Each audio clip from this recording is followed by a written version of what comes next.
গত দেড় দশকে অপরিকল্পিত ক্রয়, দুর্নীতি এবং সমন্বিত পরিকল্পনার অভাবে দেশের বিভিন্ন সরকারি হাসপাতালত কোটি কোটি টাকার চিকিৎসা সরঞ্জাম ব্যবহারহীন অবস্থায় পড়ে আছে বলে মন্তব্য করেছে স্বাস্থ্য প্রতিমন্ত্রী এম এ মুহিত।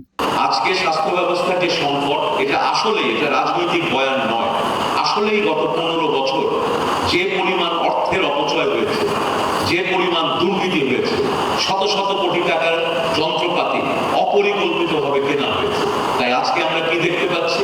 এক হাসপাতালে গিয়ে দেখছি 10 বছরের পুরনো যন্ত্র শত কোটি টাকা দিয়ে কেনা, এটার প্যাকেটটাও কেউ খোলার প্রয়োজন বোধ করে। আরেক হাসপাতালে দেখছি যন্ত্র পড়ে আছে সুন্দর সাজানো, কানেক্টেড, কেউ চালাতে জানে না। আরেক জায়গায় আমরা দেখছি যন্ত্র আছে, রিএজেন্ট নাই, এক্সরে মেশিন আছে, এক্সরে প্লেন। এর কারণটি হচ্ছে সমন্বিত পরিকল্পনার অভাব। এই যে আমরা নানান যন্ত্রপাতি কিনি, আমরা কয়জন মেডিকেল টেকনোলজিস্টদের কথা বলি? মেডিকেল টেকনোলজিস্টরা যদি না থাকে পর্যাপ্ত পরিমাণে, ডাক্তাররা কিভাবে কাজ করবে, যন্ত্র কিভাবে চলবে এবং আমরা কিভাবে স্বাস্থ্য সেবা দেব? শনিবার 2 চট্টগ্রাম মেডিকেল কলেজ হাসপাতালের অডিটোরিয়ামত চিকিৎসক ও শিক্ষার্থীসকলের লগে মতবিনিময় সভায় প্রধান অতিথির বক্তব্যে এইসব কথা হয় তিনি। এই কারণে একটা বিরাট পলিসি ডিসিশন আমাদের সরকার এই অল্প সময়ে নিয়েছে। নগর স্বাস্থ্য আগে বিভিন্ন সিটি কর্পোরেশন এবং পৌরসভার অধীনে ছিল, কারণ সেই সময় এটি ছিল স্বাস্থ্য ব্যবস্থার একটি ক্ষুদ্র অংশ। আজকে যেহেতু নগরায়ন হচ্ছে, তাই আমরা এটিকেও মূল স্বাস্থ্য ব্যবস্থার অংশীদার করে নিয়েছি। আমরা কিন্তু এই নগর স্বাস্থ্য কেন্দ্রগুলোকে পুনর্গঠন করছি।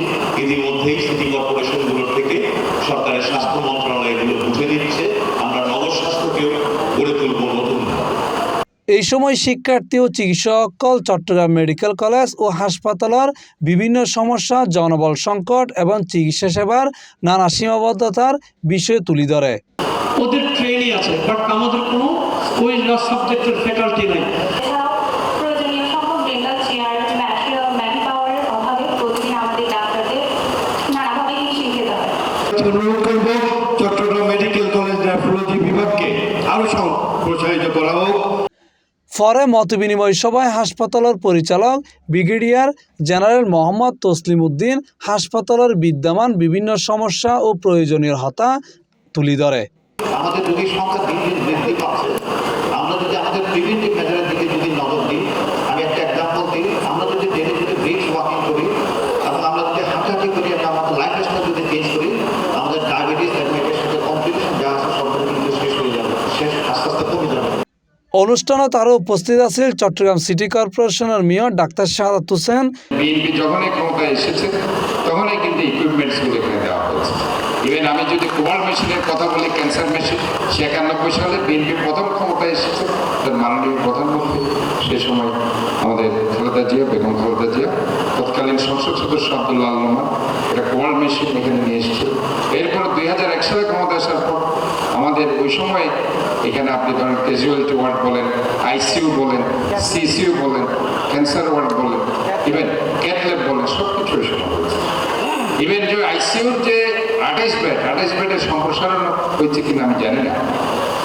তো আজকে আমি যে জিনিসটি অভাব লক্ষ্য করছি সেটা হচ্ছে পেট সিটি। একটা পেট সিটি খুবই দরকার। এই বৃহত্তর চট্টগ্রামে কিন্তু কোনো পেট সিটি নেই। এটার জন্য রোগীদেরকে অনেক কষ্ট করতে হয়, তাদেরকে বাইরে যেতে হয়। চট্টগ্রাম 9 আসনের সংসদ সদস্য আবু সুফিয়ান সহ চিকিৎসক, শিক্ষক ও সংশ্লিষ্ট কর্মকর্তা অকল।